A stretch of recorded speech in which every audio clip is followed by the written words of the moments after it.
Welcome to this Property Nest walkthrough. In this video, I'll guide you through the key features of editing your property listing. If you ever need to make changes to your property listing, it's quick and easy to do so on Property Nest. Start by navigating to your dashboard, and then click on Sell or Rent Your Property. Here you'll see a list of all your active and saved listings.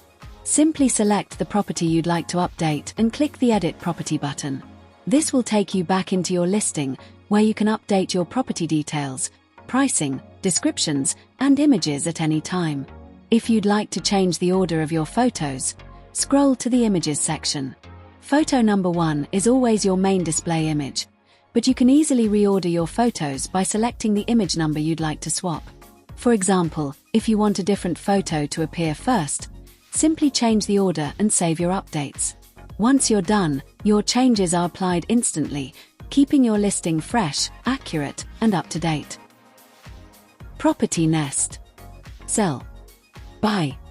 Sorted.